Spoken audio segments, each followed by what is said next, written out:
Hello from Gardening at Dwensa here in Ireland, and you're very welcome back to my mini-series, A Year in the Life of a Border.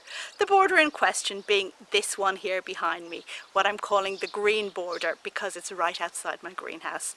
Okay, so let's have a look at June of the green border.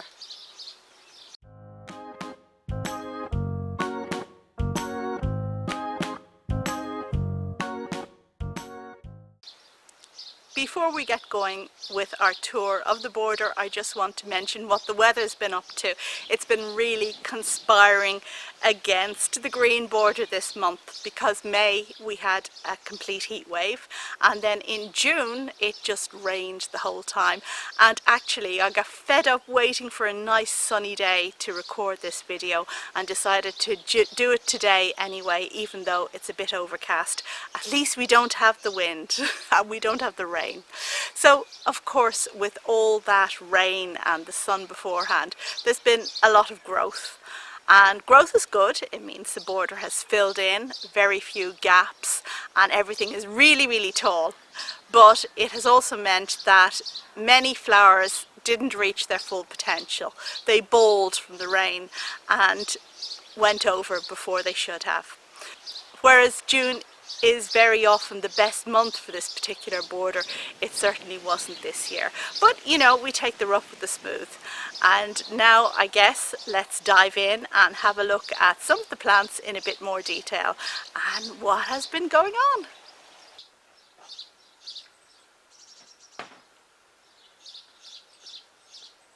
And as we can see, the Leucanthemum is just coming into flower.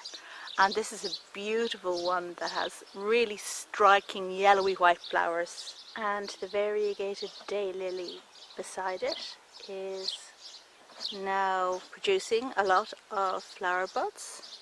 This one here is just about to open, yet this isn't a plant that I grow for the flowers. They're yellow, they're quite insignificant as far as I'm concerned. I grow it for the leaves. There's a lot of blue going on as well with the aconite there on the left and the salvia on the right. Both have blue flowers, quite dark blue. This is aconite I grew from seed years ago, seed that I got from somebody else, so I actually don't know what species it is.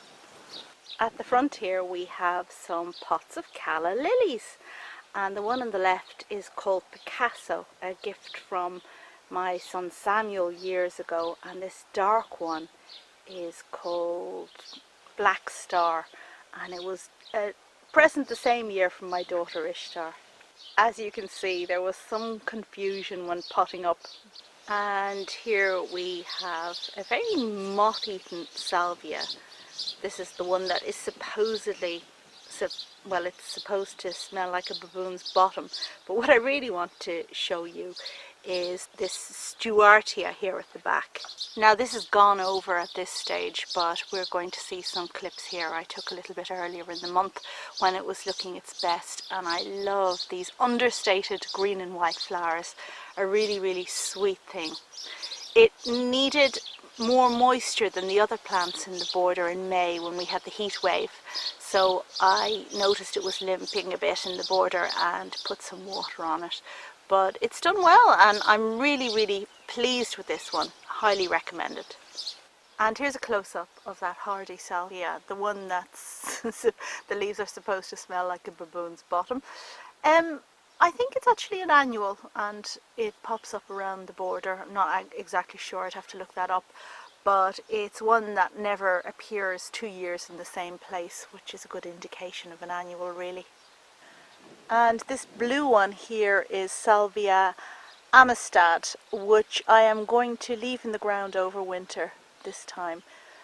The other salvias we've looked at are perfectly hardy and have done me in the ground several years, but you'll have seen me planting this in my May video, and this is going to be the first winter that it'll stay in the ground. So we'll see if it comes through, but I'm trying to reduce the number of plants I bring into the greenhouse, and a lot of other Irish gardeners have told me that this one has come through for them, so we're going to give it a try. Here at the front you can see those white dotty flowers there, and those are my Diplarrena, which looked absolutely fabulous for most of June and actually came into flower at the end of May.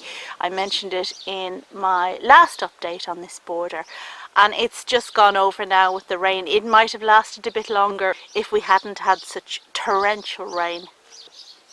And moving away from the Diplarrena, we see a vision in pink, and this is my favourite bit of what's going on in this border at this point in time. And here we have a sea of pale pink Gypsophila with some magenta pink Lychinis flowers floating on top, and I think it's just majestic. Now, if you missed my recent video, one in the series of my month of perennials, then perhaps you'll like to check it out, because I feature Lychinis, this beautiful deep magenta pink perennial that you see to the right here. And this reminds me of years ago when I worked in a greenhouse picking Gypsophila in the Negev desert in Israel a lifetime ago.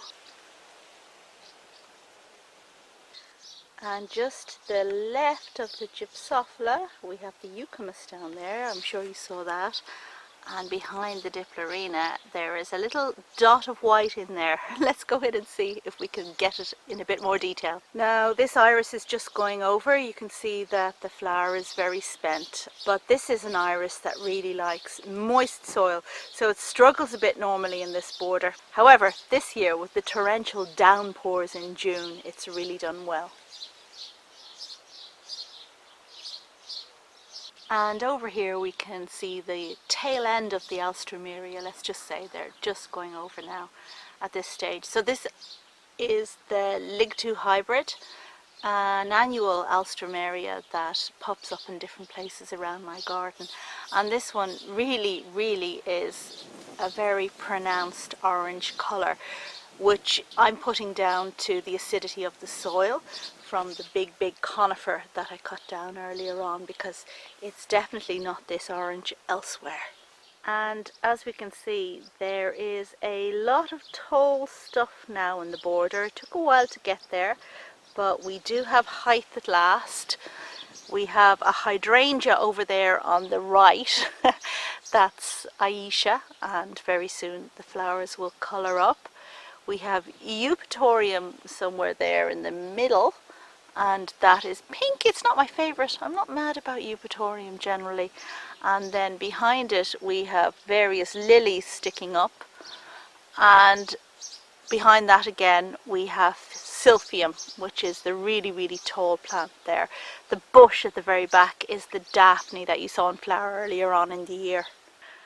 And over here on the right we have the conifer tree, which I butchered in the last video, and I still haven't decided on what to plant up. But actually, you know, we've been in lockdown, so I haven't been able to buy my vigorous clematis, but I will get to it in the end.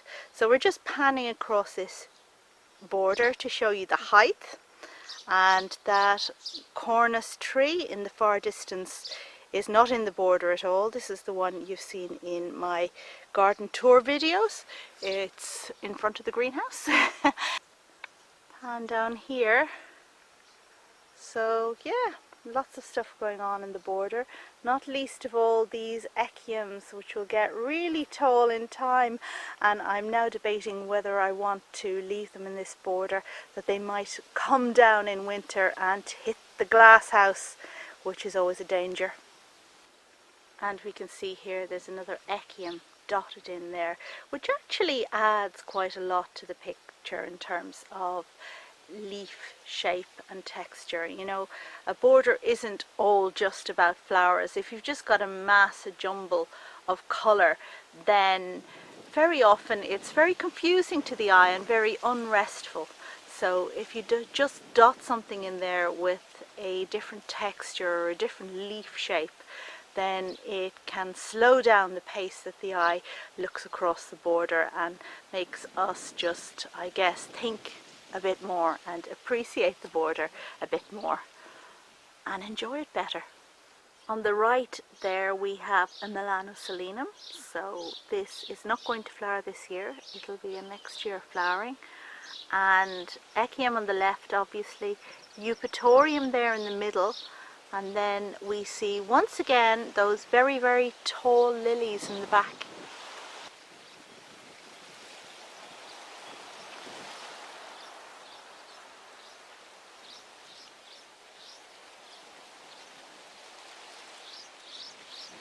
Salmesia, which is just coming into flower now.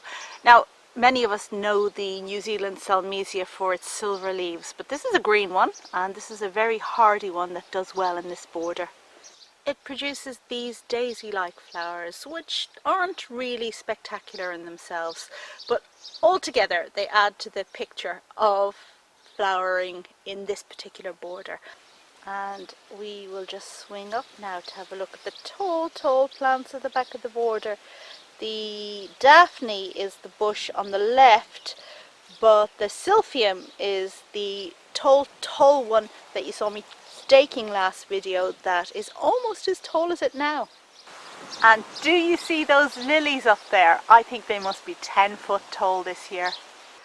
I don't know what it is about my soil, but all of my lilies grow really, really tall. They're oriental lilies, of course, so they love the acid soil, but yeah, doing really well. Oh dear, I think I feel the first spatterings of rain. I guess I was lucky to be able to record without it raining on me. So I guess we're going to have to wrap this up. Final view of the border.